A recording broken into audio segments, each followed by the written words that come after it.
54 anos, 32 de casado e, de repente, viúvo. Roberta se foi numa terça-feira de junho. Eu cheguei tarde. Sempre cheguei tarde. Motoboy não tem o luxo de estar presente. Mas naquela noite, quando segurei a mão dela pela última vez, uma enfermeira estava ao nosso lado. Juliana, 40 anos, casada, infeliz, olhos que pareciam entender minha dor. 6 meses depois, a gente se beijou e a cidade inteira nos condenou. Chamaram de traição, de desrespeito, de imoralidade, mas ninguém sabia da carta. Ninguém sabia que Roberta tinha abençoado esse amor antes mesmo de ele existir. Ninguém sabia que, às vezes, Deus coloca pessoas na nossa vida exatamente quando mais precisamos, mesmo que o mundo inteiro diga que está errado. Peço que fique comigo até o final dessa história, porque o que vou te contar agora, nunca tive coragem de revelar a ninguém. Antes de começar, escreva nos comentários de qual cidade você está assistindo esse vídeo. Gosto de saber até onde nossas histórias estão chegando. Eu nunca imaginei que o cheiro de desinfetante hospitalar pudesse marcar tanto a memória de um homem. Mas ali estava eu, João Batista, 54 anos de estrada, correndo pelos corredores brancos do Hospital São Lucas como se ainda houvesse tempo. Meu coração batia descompassado e cada passo ecoava uma súplica silenciosa.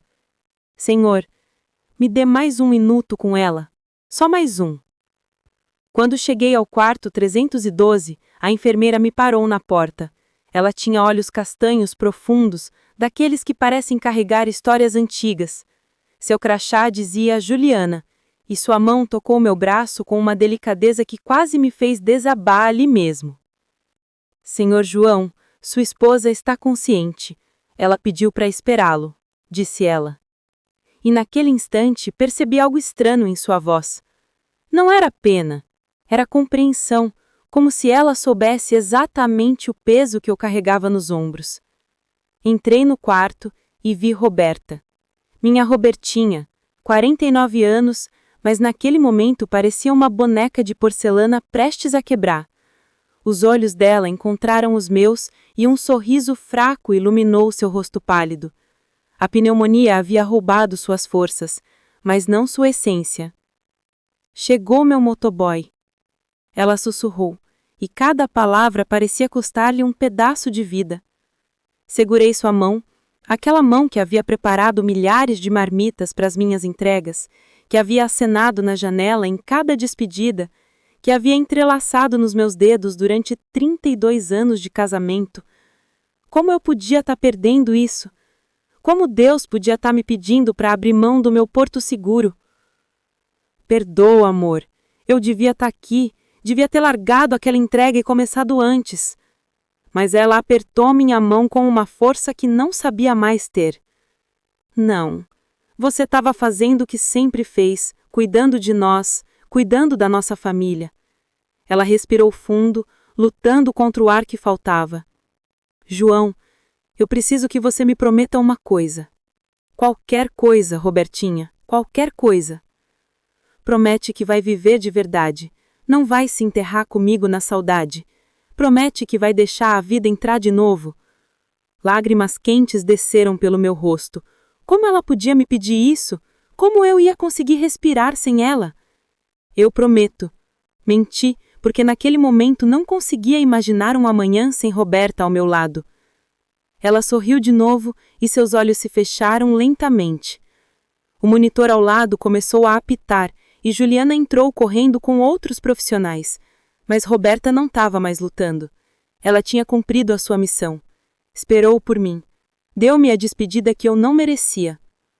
Às 23h47 daquela terça-feira de junho, Roberta partiu, e uma parte de mim morreu junto. Não sei quanto tempo fiquei parado naquele corredor, olhando para o nada. Juliana apareceu ao meu lado com um copo de água e um lenço. Sentou-se comigo no banco frio em silêncio. Não tentou me consolar com palavras vazias, apenas ficou ali, presente. Senhor João, eu cuidei da Roberta nos últimos 15 dias. Ela falava muito do senhor, do motoboy que roubou o coração dela quando tinha apenas 17 anos. Eu olhei para Juliana e pela primeira vez realmente a vi. Não era apenas uma enfermeira cumprindo o dever. Havia algo em seus olhos que me lembrava Roberta, uma bondade genuína, uma luz que parecia não se apagar nem diante de tanta dor. Ela me pediu para cuidar do senhor também. Juliana continuou e meu coração deu um pulo estranho. Disse que o senhor ia precisar de alguém que entendesse de saudade. Como assim? Perguntei confuso pela dor e pelo cansaço. Juliana hesitou, como se estivesse decidindo se devia ou não continuar. Porque eu também sei o que é amar alguém que não está mais aqui. Não da forma que o senhor pensa, mas a ausência tem muitas faces, senhor João. Naquele momento, algo aconteceu. Não foi atração, não foi paixão, foi um reconhecimento mútuo de duas almas feridas que se identificaram na dor.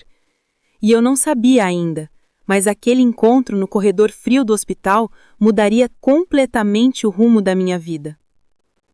Antes de ir embora, Juliana me entregou um envelope. Roberta me deu isso há 3 dias, pediu para eu entregar ao senhor quando chegasse a hora. Disse que o senhor saberia quando ler. Peguei o envelope com mãos trêmulas e guardei no bolso da jaqueta, junto ao coração que ainda batia. Mesmo sem querer, saí do hospital quando o sol começava a nascer. O estacionamento estava vazio, exceto pela minha moto. Minha companheira de tantas rotas, minha liberdade sobre 2 rodas. Roberta sempre dizia que eu era casado com a rua, com a velocidade, e ela era apenas a amante que esperava em casa. Mas ela estava errada. Ela sempre foi meu tudo, e agora meu tudo virou lembrança. Entrei na moto e peguei o envelope. As mãos tremiam tanto que quase rasguei o papel. Mas quando li as primeiras palavras da letra familiar de Roberta, algo dentro de mim se quebrou e se reconstruiu ao mesmo tempo. Meu amor, se você está lendo isso, é porque Deus me chamou primeiro. Não chore muito por mim, porque eu vivi uma vida abençoada ao seu lado, mas agora preciso que você me escute com o coração aberto. A carta continuava, mas eu não consegui ler naquela hora. Guardei-a novamente, porque sabia que precisaria de mais forças para encarar as palavras finais da mulher que eu amei por toda a minha vida. Liguei a moto. O ronco familiar me trouxe um pouco de conforto. Tinha uma entrega esperando no centro, e a vida não para porque o coração está partido. Motoboy não tem luxo de parar para sofrer. A rua chama, as contas vencem, a vida continua. Mas enquanto avançava pela avenida vazia, com o sol nascendo no espelho-roto, não conseguia tirar da cabeça 2 coisas. As últimas palavras de Roberta, pedindo que eu vivesse de novo, e o olhar de Juliana, aquele olhar que parecia entender minha dor de um jeito que eu mesmo não entendia.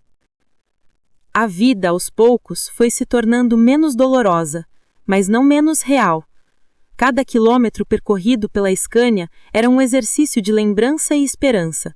Eu ainda sentia a ausência de Roberta em cada canto da casa, em cada canto da minha alma, mas a presença de Juliana trouxe um calor diferente. Não substituía, não apagava, mas ajudava a preencher os espaços que a dor havia deixado. Nos meses que se seguiram, nossos encontros se tornaram rotina, mas uma rotina lenta, respeitosa, de pessoas aprendendo a se conhecer de verdade. Juliana passava algumas noites na minha casa e eu algumas vezes na dela. Conversávamos até tarde, às vezes em silêncio, apenas sentindo que não estávamos mais sozinhos. Eu aprendi a rir de novo, de pequenas coisas, do jeito que Roberta adorava rir comigo, e Juliana me ensinou a valorizar a leveza do cotidiano, algo que eu havia esquecido em meio à estrada e ao luto. Minha rotina de caminhoneiro mudou. Reduzi as viagens longas e passei a aceitar apenas entregas regionais, o que me permitia voltar para casa todas as noites. A Scania, que antes era meu refúgio solitário, tornou-se um veículo de histórias compartilhadas. Juliana e eu, algumas vezes, pegávamos a estrada juntos, não para trabalhar, mas para sentir o vento no rosto, o cheiro da chuva antes da tempestade, o sol poente nos mirantes que eu havia visitado sozinho tantas vezes. Aprendi que a estrada podia ser mais do que fuga, podia ser também descoberta. Em casa, comecei a organizar as coisas de Roberta de forma mais definitiva. Não era desapegar, mas reconhecer que a vida precisava continuar. Separei algumas roupas e objetos para as minhas filhas, outras guardei como lembranças que jamais seriam esquecidas. Cada escolha era acompanhada de lágrimas, lembranças e sussurros silenciosos. Obrigada, amor, por continuar vivendo. Juliana, por sua vez, foi reconstruindo sua vida. O divórcio havia sido mais difícil do que eu imaginava. Marcos, seu ex-marido, espalhava rumores, procurava atrapalhar, mas ela permanecia firme. Vi a força dela crescer a cada dia. Eu, por minha parte, permanecia vigilante, mas respeitava o ritmo. Não havia pressa, não havia cobrança.